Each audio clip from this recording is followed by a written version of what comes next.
From banning food and taxing beards to owning animals and outlawing games, these are the 10 most unusual laws ever passed by kings and queens. The Royal Fish Law. In 1324, King Edward II looked at the ocean and decided it was getting ideas above its station. So he passed a law declaring whales, sturgeons, dolphins, and porpoises to be royal fish. Catch one within 3 miles of England's coast, and it didn't matter who owned the boat or risked drowning to haul it in. The animal belonged to the crown. This wasn't conservation, it was ownership. These creatures were rare, expensive, and perfect for royal banquets meant to remind everyone who ruled the land, the people, and apparently the sea. The law somehow got even dumber. When a whale washed ashore, the king claimed the head, while the queen claimed the tail. Because lawmakers believed the tail contained whalebone for corsets. It didn't. Baleen is in the mouth. Medieval science failed badly. And here's the punchline. This law never vanished. It still exists. Even today, fishermen who catch a sturgeon are expected to offer it to the monarch first. 8 centuries later, the king still legally owns your fish. But at least this only claimed seafood. The next law went after people's faces. The beard tax. In 1698, Tsar Peter the Great returned from Western Europe with a brutal realization. Russia looked old, and in Peter's mind, the problem was staring back at him from every man's face. Beards. Too many of them. Too long, too medieval. So Peter decided to modernize Russia with a razor and a receipt. If you wanted to keep your beard, you had to pay. Nobles and wealthy merchants were hit with massive annual taxes. Peasants paid smaller fees every time they entered a city, like a toll booth for facial hair. Pay up, and you received a beard token, a metal coin stamped with a bearded face, and the words, "The beard is a superfluous burden." Lose the token and things escalated fast. Police could shave you in public, by force, to make an example. The Orthodox Church was outraged. Beards were considered a gift from God. Peter ignored them. Progress was mandatory. The tax lasted for decades, solved nothing, and made everyone miserable. But at least Peter only attacked beards. The next law banned something people actually enjoy. The armor ban in Parliament. In 1313, English politics had a serious problem. Lawmakers kept showing up armed. King Edward II responded with the statute forbidding bearing of armor, banning anyone from entering Parliament while wearing armor or carrying weapons. This was not ceremonial. Barons regularly arrived with private armies to intimidate rivals and threaten votes. Edward's law attempted to turn Parliament from a battlefield into a debating chamber. Shockingly, it worked, and it never went away. The statute has never been repealed. Today, members of Parliament are still legally forbidden from entering the chamber in armor or carrying swords. This is why ceremonial sword hangers still exist outside the House of Commons. British democracy did not evolve peacefully. It was disarmed by law. The 2-course dining limit. In 1336, King Edward III decided England's real problem wasn't war, disease, or taxes. It was dinner.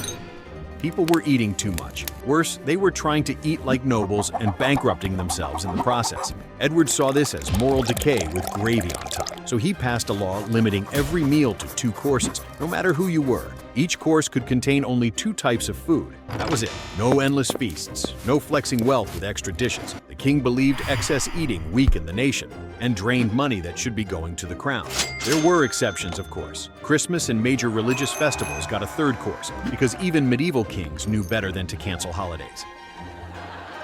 The law was almost impossible to enforce. Rich people renamed dishes, split meals, or ignored it entirely. Over time, it quietly collapsed as tastes changed. Dinner won, the law lost, but limiting food wasn't enough.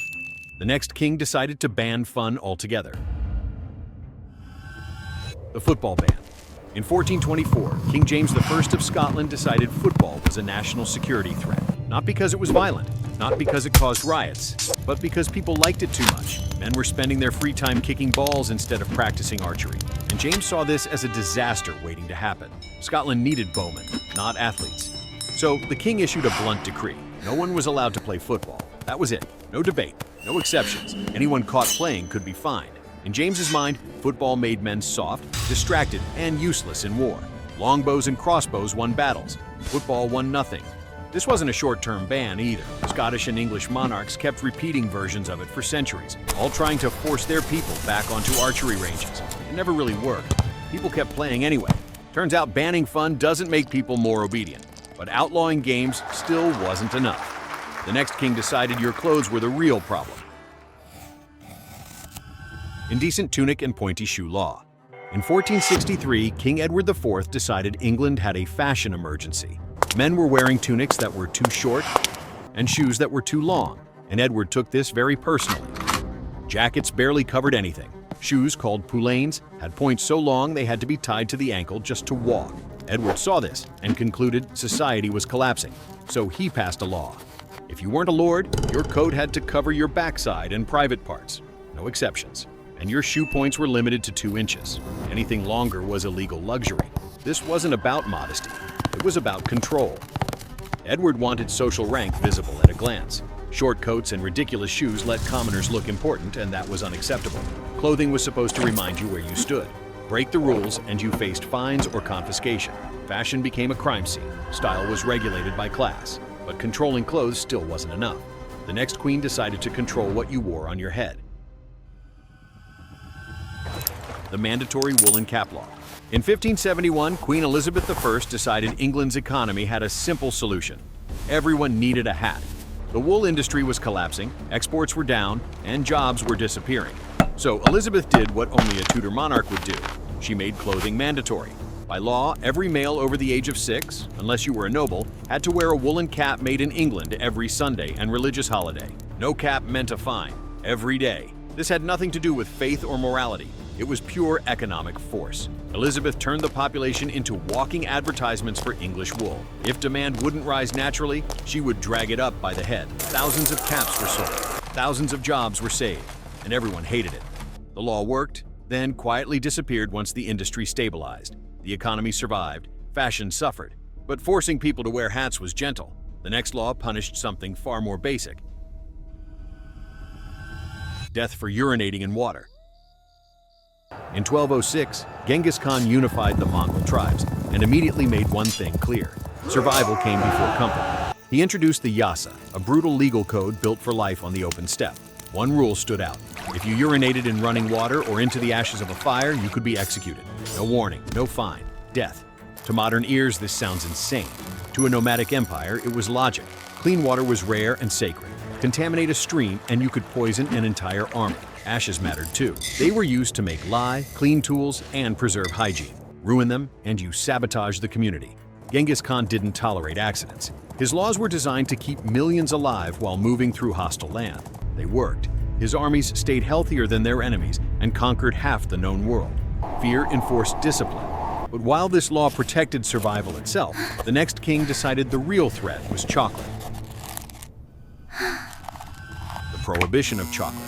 In 1780, King Frederick II of Prussia decided his empire had a dangerous addiction: chocolate and coffee, and anything that wasn't beer. Frederick hated imports. He hated money leaving Prussia even more. So when foreign luxuries became popular, he treated them like an economic disease. His solution was taxes, restrictions, and surveillance. Frederick wanted his people drinking beer, a domestic product, not sipping fashionable drinks that enriched rival nations. To enforce this, he hired officials known as sniffers. Their job was to roam the streets and literally smell people's houses. If they detected coffee roasting or chocolate brewing, fines followed. Frederick claimed beer built strong soldiers, while chocolate made people soft and foreign. The ban was widely ignored. People hid their habits, bribed officials, and drank anyway. The law failed, embarrassed the state, and vanished after Frederick's death. The people won. Taste survived. But banning food and drink was still mild. The final law claimed ownership of something alive. Ownership of all mute swans, English crown, 12th century. Since the 11th century, the English crown has claimed ownership of all unmarked mute swans.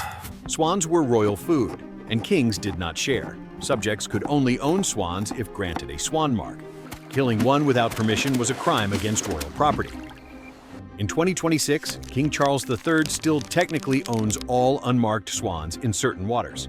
The annual swan upping ceremony counts and inspects them. What began as medieval food control accidentally became wildlife protection.